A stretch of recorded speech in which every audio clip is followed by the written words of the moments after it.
This channel is all about Pilates, which is just one form of core stability training. And core stability is centered around the achievement of neutral spine alignment in different positions. Standing, prone, so lying on your tummy, lying on your back, supine, on all fours, so on hands and knees, and lying on the side. You can also do a bit of seated work as well with neutral alignment. And when you achieve neutral alignment, you maximise the range of movement around your joint. That obviously has a beneficial impact on flexibility, but also means that when you're doing strength training for your muscles, you can work through a greater range of the muscle. So if I just give you one quick example of that, if I'm standing in neutral here, okay, I can move my shoulder through that range of movement, okay? But if I'm standing like this, I know it's a bit extreme, I can't move my shoulder through nearly the range that I can when I'm in neutral.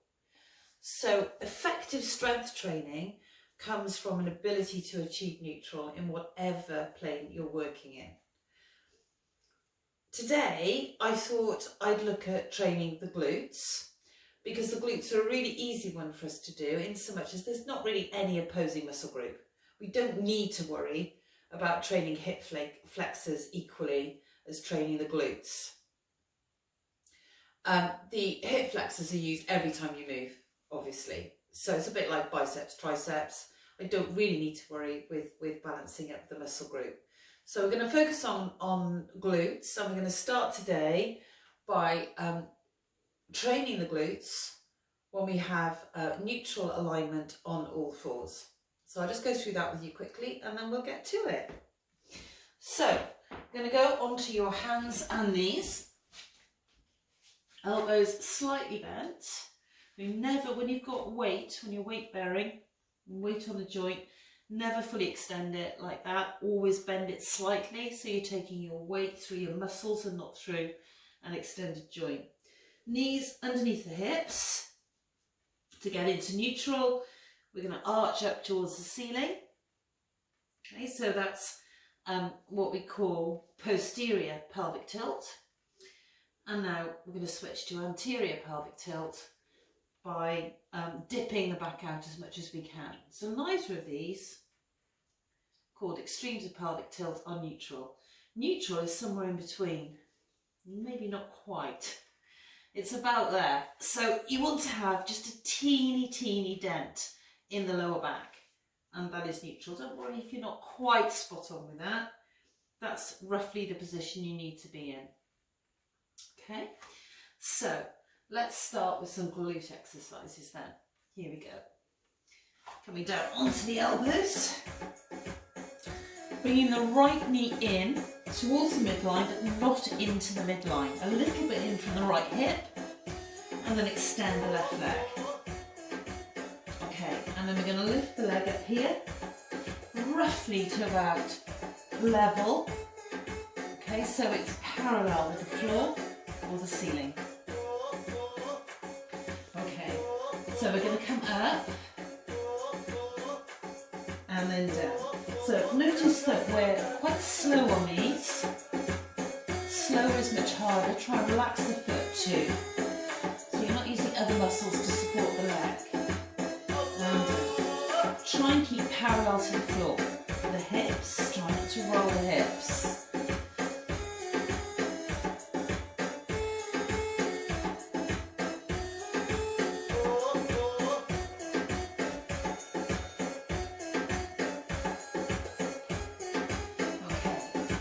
There's 4 of those.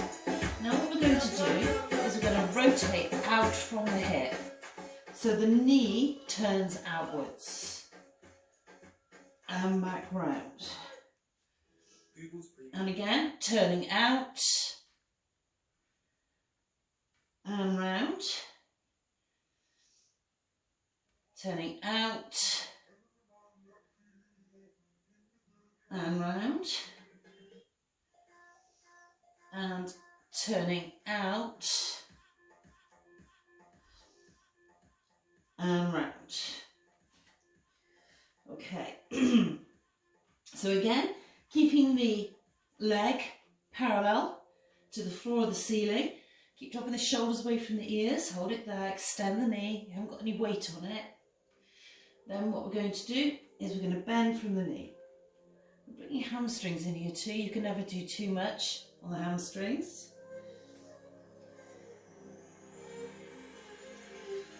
And again, bend. Try not to drop the knee. Try and keep everything parallel to the floor.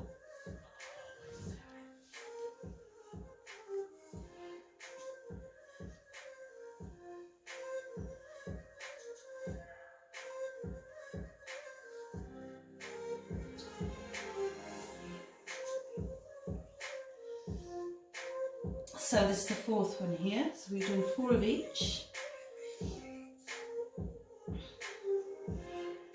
Okay, so just hold it there.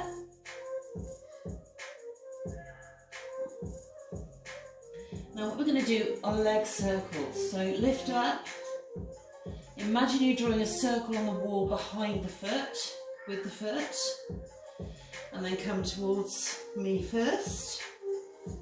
And describe a circle around that midpoint, the midpoint being where the foot is level with the hip. Again, try and keep it stable. And up.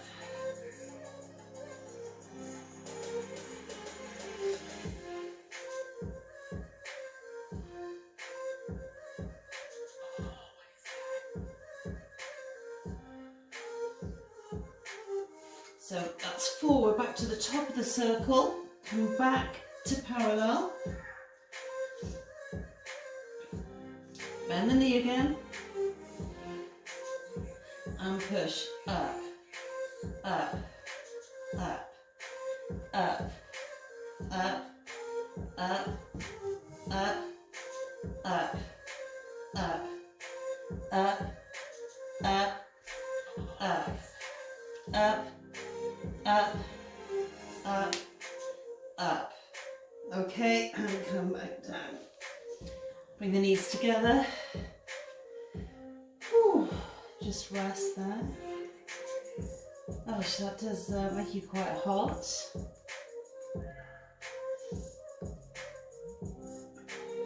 Now, obviously, you need to do the other side. Okay, so exactly the same on the other side. But in between is a bit of active rest. You're going to take the hands under the shoulders, knees under the hips. Remember neutral, not here, in between. Drop the shoulders away from the ears, flatten the shoulder blades against the back. And when the neck's in line with the rest of the back, you should be looking straight down. Okay? If you're looking there, it means the top of the back is not flat. Yeah? So neutral in the top of the back, you should be looking straight down when the neck's in line with the rest of the back. And then just a nice easy one, taking one arm forward and the opposite leg back. And down. It's actually in Pilates terms called swimming on all fours. Again, supporting elbows slightly bent. The leg that's lifting off the floor, lock the knee out. No weight on it, back of the knee parallel to the ceiling. And down.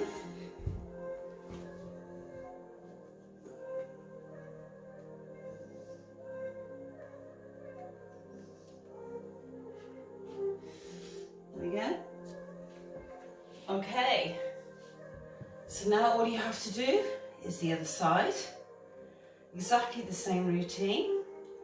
And after that, well, you should be absolutely fine.